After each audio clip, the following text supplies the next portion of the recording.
Olá, meus irmãos e minhas irmãs. Sejam bem-vindos ao canal Oração do Milagre. Acalme o seu coração e permita que Deus renove sua fé e te encha de paz. Inscreva-se no canal, deixe o seu like e vamos espalhar essa corrente de oração. Você tem um plano que você abraça com as duas mãos e ao mesmo tempo sente, lá no fundo, que precisa aprender a abrir? Um sonho que você traçou com cuidado, que faz sentido para você, que parece bom, talvez até seja bom, mas que está ocupando um espaço no coração que deveria pertencer à confiança em Deus? Planejar não é errado. A Bíblia não pede que você pare de pensar, de organizar, de traçar caminhos. O que ela pede é algo mais difícil do que isso. Pede que você planeje com as mãos abertas. Que você construa sem fechar o punho em torno do resultado. Que você se mova em direção aos seus sonhos com a disposição interior de que, se Deus tiver algo diferente em mente, você vai confiar que o diferente dele é melhor do que o idêntico seu. Essa disposição interior é uma das mais difíceis de cultivar, porque os planos que mais amamos são também os que mais nos apegamos. E quanto mais tempo e emoção investimos num plano, mais difícil se torna abrir a mão dele. Mesmo quando sabemos, em algum nível, que segurar com força aquilo que foi dado a Deus é uma forma de não confiar completamente nele. Esta mensagem foi preparada para quem está num momento de entrega, para quem sente que Deus está pedindo que a mão se abra sobre algo que foi muito planejado, muito esperado, muito amado. Para quem quer confiar, mas ainda não aprendeu completamente como. Respire, porque o Deus a quem você vai entregar os seus planos conhece o fim desde o princípio, e o que Ele tem para você é melhor do que o que você imaginou para si mesmo. Senhor Deus, Pai cujos pensamentos são mais altos do que os nossos pensamentos, e cujos caminhos são mais altos do que os nossos caminhos, pedimos que o Teu Espírito Santo trabalhe agora no lugar onde os planos humanos precisam encontrar a soberania divina. Que a entrega que acontecer aqui seja real, profunda e transformadora. Em nome de Jesus Cristo, que no Getsêmani disse: "Não como eu quero, mas como tu queres." Amém. Vamos entrar juntos no Evangelho de Mateus, capítulo 26, versículo 36. A noite do Getsêmani. A noite antes da cruz. Jesus havia jantado com os discípulos, havia lavado os pés deles, havia ensinado coisas que eles ainda não conseguiam entender completamente. E agora estava num jardim, sobre o peso do que estava prestes a acontecer. O texto diz que ele começou a entristecer-se e angustiar-se. Então lhes disse: "A minha alma está profundamente triste até a morte." O Filho de Deus, que conhecia o plano desde a eternidade, que havia falado sobre a sua morte e ressurreição repetidamente, que sabia o que estava por vir, estava a entristecer-se e angustiando-se.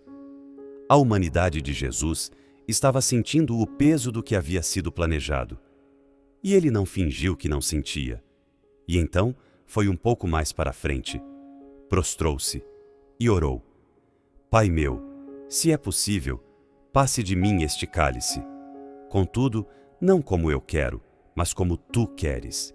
Se é possível." Havia um desejo humano de que houvesse outro caminho. Havia uma vontade que tinha uma preferência. E Jesus não escondeu essa preferência. Trouxe ao Pai com honestidade: "Se for possível, passe." E então voltou aos discípulos. E eles estavam dormindo. E voltou a orar pela segunda vez: "Pai meu, se este cálice não pode passar sem que eu o beba, faça-se a tua vontade." A segunda oração já era diferente. Não havia mais o "se é possível." Havia o "faça-se a tua vontade." A entrega havia se aprofundado entre a primeira e a segunda oração. E voltou pela terceira vez. E orou a mesma coisa, 3 vezes. O mesmo processo. Não havia sido fácil, não havia sido instantâneo. Havia sido um processo real, doloroso e genuíno de um coração que tinha uma vontade e que precisava chegar a um lugar de confiança plena no Pai. E no final desse processo, quando Judas chegou com a multidão armada para prendê-lo, Jesus não fugiu, não resistiu. Disse: levantai-vos, vamos. O mesmo Jesus que havia orado, se é possível, agora estava liderando o caminho para o que havia sido a vontade do Pai. O Getsêmani não foi a supressão da vontade de Jesus. Foi a submissão voluntária da vontade de Jesus à vontade do Pai. E essa distinção muda tudo sobre o que significa entregar os planos a Deus. E agora, esse jardim precisa encontrar o seu coração. Qual é o cálice que você está segurando e que, ao mesmo tempo, está pedindo que passe? Qual é o plano que você quer, tanto que fica com dificuldade de abrir a mão e dizer: faça-se a tua vontade sobre isso, Pai? Porque o Getsêmani revela que essa oração pode ser um processo, que a entrega genuína raramente acontece numa única decisão instantânea. Ela pode acontecer na segunda oração, na terceira, depois de voltar várias vezes ao mesmo lugar e ao mesmo pedido, até que o coração finalmente chegue ao lugar de paz que antecede a obediência. Provérbios capítulo 16, versículo 3, é uma das instruções mais diretas da Escritura sobre como lidar com os próprios planos diante de Deus. Confia ao Senhor as tuas obras e os teus planos serão estabelecidos. Confia as obras, não apenas os resultados, as obras, o processo, o trabalho, o que você está construindo agora. Quando você confia o processo a Deus, Ele estabelece os planos. Não necessariamente os que você traçou, os que Ele, com uma sabedoria que excede a sua, considera como estabelecidos para a sua vida. E Jeremias capítulo 29, versículo 11, continua sendo uma das promessas mais necessárias para quem está abrindo a mão de um plano amado. Porque eu sei os planos que tenho para vós, planos de paz e não de calamidade, para vos dar um futuro e uma esperança. Os planos de Deus para você têm a qualidade que os seus planos para si mesmo não têm. Eles são planos de paz. Não de angústia, não de controle, não de medo do que vai acontecer se você não gerenciar cada detalhe. Paz. Porque Ele que planeja já sabe o resultado. Entregar os planos a Deus não significa não ter planos. Significa ter planos com as mãos abertas.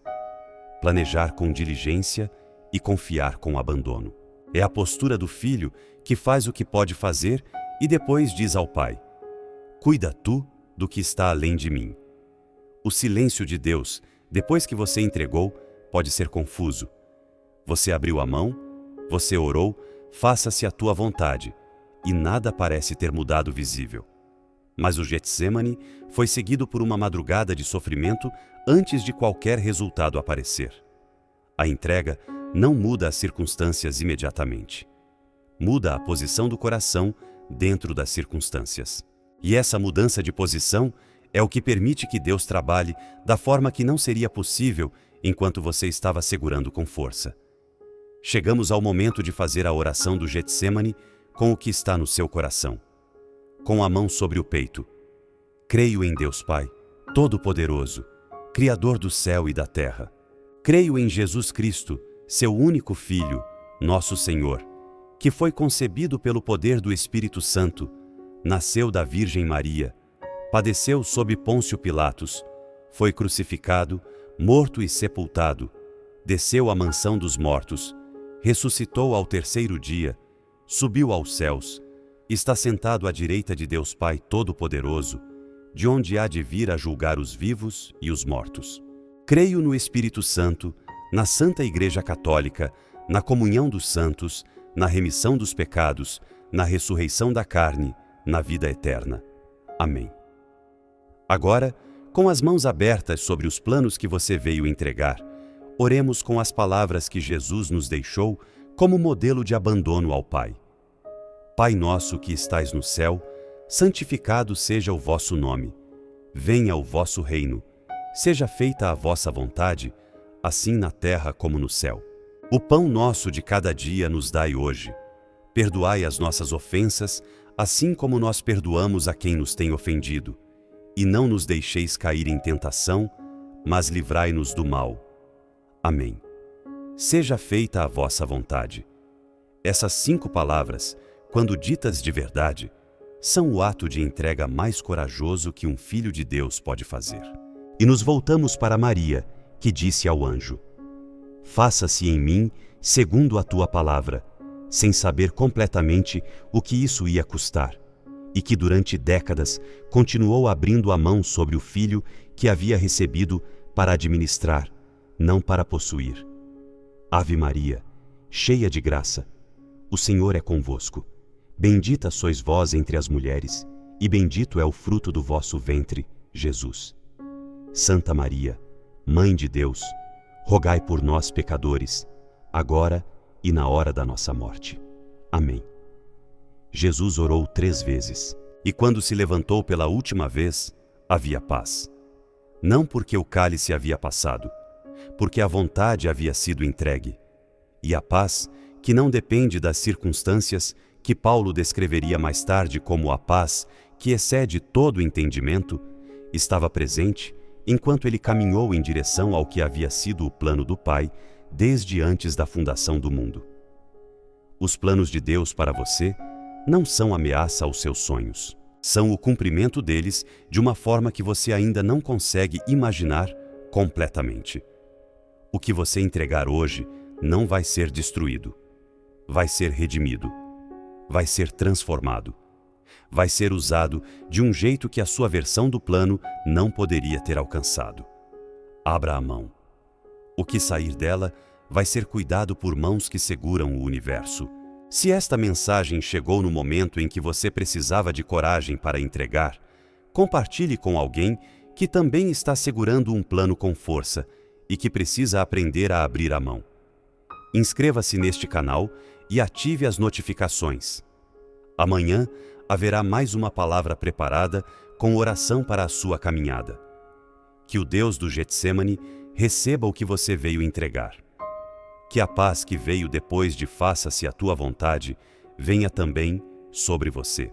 E que o que Ele fizer com o que você abriu a mão seja muito mais do que o que você imaginou quando segurava. Em nome do Pai, do Filho e do Espírito Santo. Amém.